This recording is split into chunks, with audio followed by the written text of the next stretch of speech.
네, 하나님 나라의 시작이라는 제목으로 말씀을 전하겠습니다. 그리스도인들은 하나님 나라의 복음을 아는 사람들입니다. 우리는 올해부터 하나님 나라의 복음을 많이 들었습니다. 우리 성도 여러분, 여러분은 하나님 나라를 이야기한다면 가장 먼저 무엇이 생각나십니까? 하나님 나라 하면 어떤 것이 생각나세요? 아주 좋은 것들이 많이 생각나시죠? 네, 사람들 간에 정말 사랑과 희락 그리고 화평이 이렇게 넘쳐나고 또 용서하고 용납함이 막 있는 것, 뭐 건강 걱정, 막 우리 하는 돈 걱정, 뭐 자식들 걱정 이런 거 전혀 하지 않고 살 수 있는 것. 죄도 없고요, 뭐 악도 없고요. 정말 아름다운 세상을 우리는 기대하고 좀 그려지지 않습니까? 하나님 나라 너무 좋죠. 네. 지금 우리가 실제로 살고 있는 이 세상과는 많이 다릅니다. 이 세상의 권세자가 통치하는 이 나라, 이 완전하지 않은 나라, 인간의 죄로 인해서 망가져 있는 이 세상의 나라와는 완전히 다른 나라가 우리 안에 기대됩니다. 바로 전능하신 하나님께서 통치하시는 완전한 나라, 그 나라가 바로 하나님 나라입니다. 성도님들 참 기대되시죠? 네. 그런데 이 하나님 나라는 우리가 죽어서 가는 그 하늘나라만을 말하는 것이 아닙니다. 참 놀랍게도 우리가 지금 이 땅에서, 우리가 살고 있는 이 땅에서 누릴 수 있는 것이 바로 하나님 나라입니다. 그리고 저와 여러분들을 통해서 하나님 나라가 우리가 사는 이 땅에 이루어지도록 하는 것이 우리의 신앙 고백입니다. 자, 그렇다면 하나님 나라는 오늘의 제목처럼 어떻게 시작되는 것일까요? 오늘 본문은 그것과 관련해 우리에게 중요한 메시지를 전해줍니다. 자, 1절부터 3절까지의 말씀을 읽어보도록 하겠습니다. 함께 보시겠습니다. 제가 읽겠습니다. 그 후에 유대인의 명절이 되어 예수께서 예루살렘에 올라가시니라. 예루살렘에 있는 양문 곁에 히브리 말로 베데스다라 하는 못이 있는데 거기 행각 5이 있고 그 안에 많은 병자, 맹인, 다리 저는 사람, 혈기 많은 사람들이 누워 물의 움직임을 기다리니. 아멘. 지금 예수님께서 명절이 되어서 예루살렘에 올라가셨습니다. 명절에는 다 예루살렘으로 모였습니다. 근데 예루살렘에 있는 문들이 굉장히 여러 개가 있었는데 그 중에서도 이 예루살렘의 성문 중에 양들이 출입을 하고 있는 그 양문이 있었는데 그곳 근처에 베데스다라 하는 연못이 있었습니다. 그런데 그곳에 많은 병자들이 모여 있는 것입니다. 3절 말씀해 보니까 이 병들도 그것도 참 중한 병들입니다. 보면 뭐 맹인, 다리 저는 사람, 혈기 마른 사람들이 누워 있었다고 기록되고 있습니다. 무슨 가벼운 감기 정도의 병이 아니었습니다. 이들은 어쩌면 평생을 불편하게 살아야 하는, 그 당시의 의료 기술로는 정말 고치기 어려운 그런 중병들을 앓고 있었던 환자들입니다. 이런 환자들이 지금 베데스다 연못가에 모여 있는 것이죠. 그런데 그 중에서도 오늘 본문은, 오늘 성경은 바로 38년 동안이나 어떤 병을 앓고 있는, 정확하게 병명이 나오진 않았죠. 어떤 병을 앓고 있는 한 누워있는 병자에게 관심을 가집니다. 이 사람 역시 아주 중한 병을 앓고 있음을 우리는 그리 어렵지 않게 짐작할 수 있겠죠. 이 사람의 병은 무척이나 오래되고 깊어서 자그마치 38년이나 되었다고 성경은 이야기합니다. 이렇게 지금 여러 병자들과 이 38년이나 된 병자가 함께 베데스다 못가에 모여 있는 것입니다. 그런데 이 베데스다라고 하는 못이 참 영험한 못이었나 봅니다. 사람들 사이에서 소문이 나길 이 연못에 가면 어떤 병이라도 고칠 수 있다는 것입니다. 재미나게도 오늘 성경 본문은 그것을 그대로 기록하고 있습니다. 뭐라고 기록되어 있습니까? 자, 3절 4절 말씀을 보십시오. 우리 3절 4절 말씀을 한 목소리로 함께 읽어볼까요? 우리 함께 읽겠습니다. 그 안에 많은 병자, 맹인, 다리 저는 사람, 혈기 마른 사람들이 누워 물의 움직임을 기다리니 이는 천사가 가끔 못에 내려와 물을 움직이게 하는데 움직인 후에 먼저 들어가는 자는 어떤 병에 걸렸든지 낫게 되밀어라. 아멘. 네. 여러분, 성경은 오늘 베데스다 못에 대해서 어떻게 말하고 있습니까? 네, 가끔씩 이 못의 물이 저절로 움직일 때가 있는데 그것은 그냥 움직인 것이 아니라 천사가 그렇게 움직이게 하는 것이고 그 순간에 가장 먼저 이 못에 들어가면 어떤 병에 걸렸든지 낫는다는 것입니다. 참 영험한 못이죠. 참 놀라운 일이죠.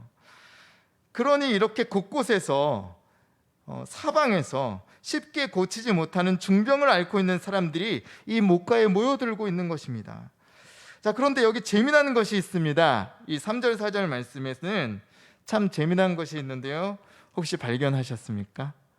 어떤 부분이 재밌는지요? 네, 3절 4절에 성경이요, 특별히 이 특별한 괄호로 처리하고 있는 구절이 있습니다. 네, 보셨나요? 여러분, 이 괄호의 의미가 무엇일까요? 왜 여기 괄호로 이렇게 되어 있을까요? 네, 첫 번째 이유는 이 괄호가 있는 것은 먼저 이 괄호 안에 말에 사본상의 차이가 있다는 겁니다. 저희가 보는 이 성경이요, 모두 복사본인 거 아시죠? 사람들이 필사에 필사를 거듭해서 지금 우리에게 이 성경이 주어진 것입니다. 그런데요, 이 필사를 하는 과정에서 이 부분이 좀 다른 거예요. 어떤 사본에는 이 괄호 안에 있는 말이 있고요, 근데 또 어떤 사본에는 이 괄호 안에 있는 말이 없는 것입니다. 그게 아주 중요한 사본들에도 이렇게 대조적으로 되어 있어요. 자, 그러면 이 괄호 안에 있는 말을 왜 어떤 성경 사본에는 써놓고 어떤 성경 사본에는 써놓지 않았을까요? 이유를 아십니까? 여러 가지 신학자들의 생각을 종합해서 볼 때 사람들이 이 괄호 안에 있는 말을 그대로 사실로 받아들이는 것을 염려했습니다. 결론적으로 말해서 이 연못에 대한 정보가 괄호 안에 있는데 이 괄호 안에 넣은 이 말이 당시의 미신을 독자들에게, 성경을 읽는 사람들에게 객관적으로 알려주기 위해서 이렇게 괄호 표시를 해놨다는 것입니다. 그러니까 뭡니까? 이 괄호 안에 있는 말이 진짜일까요? 미신일까요? 네, 당시의 미신이라는 겁니다. 진짜가 아니라는 겁니다. 하나의 그냥 소문이라는 것입니다. 고고학을 연구하는 학자들에 의하면요, 예수님 당시에 이 예루살렘 지역과 중동 지방에 이러한 미신들이 많이 퍼져 있었다고 합니다. 천사가 내려와서 어떤 지역의 물을 움직일 때 가장 먼저 1등으로 그 물에 들어간 사람이 병을 치유받는다는 그런 신화가 이 지역에 있었다는 연구 결과가 있습니다. 자, 그러니까 이 괄호의 말은 사실이 아닌 거죠. 소문인 거죠. 자, 그런데 성도 여러분, 오늘 성경 본문에서 많은 사람들이요, 이 사실이 아닌 미신적 이야기를 듣고 그 소문에 혹해서 이 베데스다 연못에 모여들었다는 것입니다. 많은 병자들이 자신의 병을 고치기 위해서 이곳에 몰려들었습니다. 그리고 수많은 사람들이 이 물을 움직이는 그 순간만을 기다리다가 물이 움직였을 때 가장 빨리 뛰어들어서, 다른 사람들보다 먼저 뛰어들어서 1등으로 물에 들어가기 위해서 애쓰고 있는 것입니다. 아마도 많은 사람들이 이 미신적으로 이 사람들이 믿고 있는 이것처럼 물에 뛰어들었을 때 사람이 낫는 그 모습을 확인하지 못했었던 것 같아요. 이 확인되지 않은 미신과 신화 속에서 지금 수많은 사람들이 자신의 문제를 가지고 모여서 경쟁하면서 시간과 에너지를 허비하고 있는 모습이 바로 베데스다의 모습입니다. 자, 그런데 이 일은 그냥 2000년 전 성경 속에서만 일어나는 일은 아닙니다. 참 안타깝게도 이 시대에도 많은 사람들이 베데스다 목가에 모여 있습니다. 확인되지는 않지만 그 어떤 소문에 의해서 어떤 사람들이 추구하는 어떤 성공을 위한 신화를 따라 모여듭니다.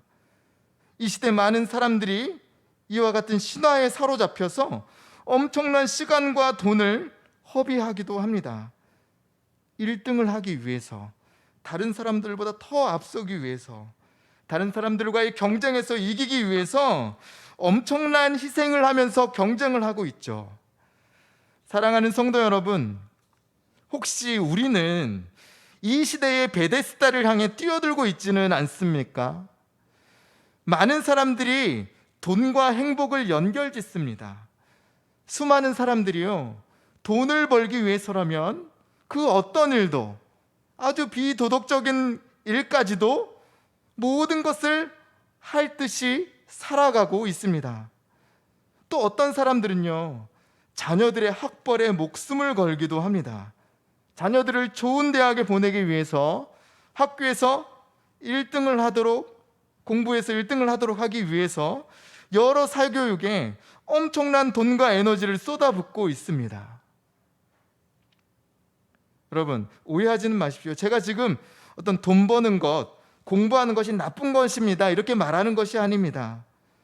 지금 이 시대의 베데스다, 바로 이 돈과 학벌을, 또한 어떤 우리의 인생의 성공을 위한 그 어떤 세상 사람들이 나아가고 추구하는 그것들이 우리의 인생의 가장 중요한 것이 되고, 마치 이것이 우리 인생의 성공과 행복을 가져다주는 어떤 특별한 열쇠처럼 여겨지는 것, 그것을 지금 말하고 있는 것입니다. 우리는 그리스도인으로서 정말 깊이 우리의 삶과 우리의 가치관을 돌아봐야 합니다. 세상 사람들의 모습에 따라 세상의 신화에 사로잡혀서 많은 사람들이 뛰어가는 그곳을 향해 달려가고 있지는 않은지, 이 병자들처럼 베데스다 목가에서 먼저 들어가야 하는 그 경쟁 속에서 이 허망한 경쟁에 시간과 돈, 인생을 낭비하고 있지는 않은지, 우리 모두는 진지하게 우리 자신의 모습을 돌아봐야 합니다. 우리는 어떤 베데스다 못 근처에서 헤매고 있진 않습니까? 자, 그런데 이러한 경쟁 속에서 한 사람이 있죠. 이 엄청난 경쟁 속에 움직이지도 못하는 38년 된 병자가 누워 있습니다. 여러분, 이 38년 된 병자가 정말 다른 사람들보다 먼저 물에 들어갈 수 있을까요? 그럴 가능성이 전혀 없습니다. 이 38년 된 병자는 결코 1등으로 물속에 뛰어들어갈 수 없습니다.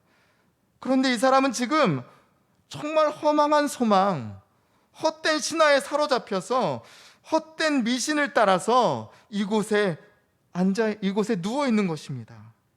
이렇게 신화에 매여서 인생을 허비하고 있는 것이죠. 그런데 그때 진정으로 불쌍한 삶을 살고 있는 이 병자에게 우리 예수님이 찾아오십니다. 그리고 우리 예수님께서 그 앞에 나타나신 것입니다. 놀라운 만남을 이 사람에게 해주신 거죠. 예수님께서는 이 사람에게 다가가서 하나의 질문을 던지십니다. 이 질문은 이 병자가 가진 문제의 핵심과 본질을 꿰뚫는 질문이었습니다. 주님께서 이렇게 물으십니다. 내가 낫고자 하느냐? 이 병자의 모든 상황, 이 병자가 가장 원하는 것, 그리고 그의 마음의 중심을 꿰뚫는 참으로 정확하고 중요한 질문이었습니다. 그런데 이 질문에 대해 38년 된 병자는 완전히 빗나간 대답을 합니다. 그러면서 정말 이 경이로운 대화를, 예수님의 본질을 꿰뚫는 이 질문을 망치고 말죠. 동문서답을 한 것입니다. 그거 어떻게 대답했습니까? 7절 말씀을 보면 알 수 있습니다. 7절 말씀을 제가 읽겠습니다. 병자가 대답하되 주여, 물이 움직일 때에 나를 못에 넣어주는 사람이 없어 내가 가는 동안에 다른 사람이 먼저 내려가나이다. 네, 성도 여러분, 사실 예수님이 우리에게 찾아오셔서, 이 사람에게 찾아오셔서 질문을 했을 때 이 물음에 대해서, 이 질문에 대해서 아주 단순하게 대답했으면 됐습니다. 예수님께서 네가 낫고자 하느냐? 네, 주님, 제가 낫고 싶습니다. 저를 고쳐주세요. 라는 대답이면 충분했습니다. 예수님의 이 본질을 꿰뚫고 이 사람의 삶의 본질을 해결해 주시고자 하는 이 질문에 대해서 주님, 그렇습니다. 라는 대답이면 충분했습니다. 하지만 이 38년 된 병자는 그렇게 대답하지 못했습니다. 이렇게 말합니다. 그런데 주님, 물이 움직일 때에 나를 못에 넣어주는 사람이 없어서 다른 사람이 먼저 내려갑니다. 그래서 제가 낫지를 못하고 있어요. 이런 한탄만 늘어놓고 있습니다. 정말 얼마나 가련한 대답입니까? 어떻습니까? 지금 이 38년 된 병자의 눈은 여전히 저 베데스다 못에 다른 사람들보다 먼저 1등으로 들어가는 그 일에 눈이 가 있는 것입니다. 진정 자신을 낫게 해주실 그 분을 자신의 눈 앞에 두고 이 허탄한 신화에 완전히 매여서 여전히 그곳을 바라보면서 경쟁에 뒤처지고 있는 자신의 처지만 한탄하고 있는 것입니다. 이 병자는요, 지금 예수님의 음성을 듣고도 예수님의 음성을 듣지 못한 것입니다. 이는 여전히 세상에서 헤어나오지 못하는 것입니다. 그리고 이것은 이 시대의 우리의 모습을, 이 시대의 그리스도인들의 모습을 정확히 보여주는 모습이기도 합니다. 사실 많은 그리스도인들의 눈이 베데스다의 못에 가 있습니다. 누구보다 빨리 못에 들어가는 그 신화 속에 있습니다. 이 세상의 신화 속에 우리의 욕망을 두고 사람들처럼 성공하기 위해서, 사람들처럼 칭찬받기 위해서, 우러름을 받기 위해서 이것들에 우리의 욕망을 가져가고 있습니다. 그래서 예수님을 보지 못하게 되는 것이죠. 종교적 열심을 갖게 할지언정 예수님을 향해 올바르게 응답하지 못하게 하는 것입니다.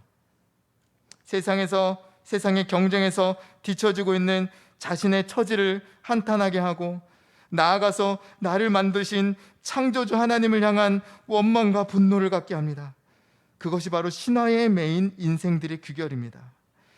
이 38년 된 병자 안에서 우리는 우리의 모습을 발견해야 합니다. 신화에 매인, 세상의 허탄한 신화에 매인, 세상의 가치관 속에 살아가는 불쌍한 우리의 처지를 직면해야 합니다. 자, 그런데 이 병자를 향해 예수님은 적극적으로 치료하십니다. 예수님께서는 직접 치유를 명령하십니다. 8절과 9절 말씀을 읽겠습니다. 제가 읽겠습니다. 예수께서 이르시되 일어나 내 자리를 들고 걸어가라 하시니 그 사람이 곧 나아서 자리를 들고 걸어가니라. 이 날은 안식일이니. 아멘. 여러분, 정말 놀라운 일이 일어나지 않았습니까? 예수님께서는 이 병자의 눈을 돌려서 이 병자의 아주 근본적인 문제를 직접 해결해 주십니다. 이 사람이 예수님의 이 명령을 듣더니 곧 나아서, 즉시 나아서 자리를 들고 걸어가는 기적을 경험하게 됩니다. 이 사람은 이제 더 이상 38년 된 병자가 아니라 치유자가 되었습니다. 이 사람이 이제 더 이상 베데스다의 못가에 있을 필요가 없어지는 것입니다. 자, 말씀을 맺습니다. 하나님 나라의 시작은 우리의 생명 되신, 우리의 구주 되신 예수를 만남에 있습니다. 예수님이 우리에게 찾아오셔서 우리의 마음을 꿰뚫고 말씀하시는 이 음성을 듣고 우리의 눈을 세상의 허탄한 신화, 세상의 성공과 가치관으로부터 들어서 예수님을 바라볼 때, 우리의 진정한 문제에 해답되시는 그 예수님을 우리의 마음으로 받아들일 때 우리는 새로운 삶을 살게 되는 것입니다. 시간과 에너지를 허비했던 베데스다 연못에서 벗어나게 되는 것입니다. 세상의 신화와 세상 사람들이 쫓아가는 그 가치에서 벗어나 참으로 우리의 생명과 자유와 치유를 허락해 주시는 예수님을 붙들고 살게 되는 것입니다. 우리도 인생의 많은 어려움을 만납니다. 또한 우리도 세상을 살며 우리를 몰아가고 있는 세상의 가치관 속에 눌릴 때도 있습니다. 많은 사람들이 뛰어가고 있는 그 허탄한 신화 속으로 달려가고 싶은 욕망도 생깁니다. 그러나 이제 우리는 다시 예수님을 바라보아야 합니다. 예수님을 만난 사람은 더 이상 세상의 신화 속에 살지 않습니다. 세상의 성공에 눌려 있지 않습니다. 예수 이름에 생명이 있음을 발견하기 때문입니다. 예수 이름에 인생의 문제의 해결이 있기 때문입니다. 사랑하는 성도 여러분, 우리가 예수님을 진정 깊이 만나는 것이 하나님 나라의 첫 걸음입니다. 세상을 사는 우리 모두가 예수 그리스도를 꼭 붙들고 살 때, 우리의 유일한 소망 되신 그 이름을 붙들고 예수님을 따라 살기 시작할 때, 이 세상은 우리를 통해 하나님 나라가 되어갈 것입니다. 함께 기도하겠습니다. 은혜가 풍성하신 하나님, 오늘 말씀을 통해 허탄한 신화를 쫓고 있는 베데스다 목가의 많은 사람들과 38년 된 병자의 모습을 보나이다. 주여, 우리가 혹시 세상의 허탄한 신화와 세상 사람들의 가치관 속에서 우리의 신앙을 잃고 살아가고 있지는 않은지요. 주님, 우리가 이 시간 우리의 눈을 들어 주님을 보게 하여 주옵소서. 우리의 진정한 생명 되시고 자유 주시는 예수 그리스도를 붙들고 살아가는 하나님의 자녀 되게 하여 주옵소서. 그러함으로 우리를 통하여 하나님 나라를 이루시고 하나님 나라의 가치를 붙들고 살 수 있는 힘을 더하여 주옵소서. 하나님께 이 모든 것들 붙들고 간구드리며 이 모든 것 살아서 역사하시는 예수 그리스도 이름으로 기도하옵나이다. 아멘.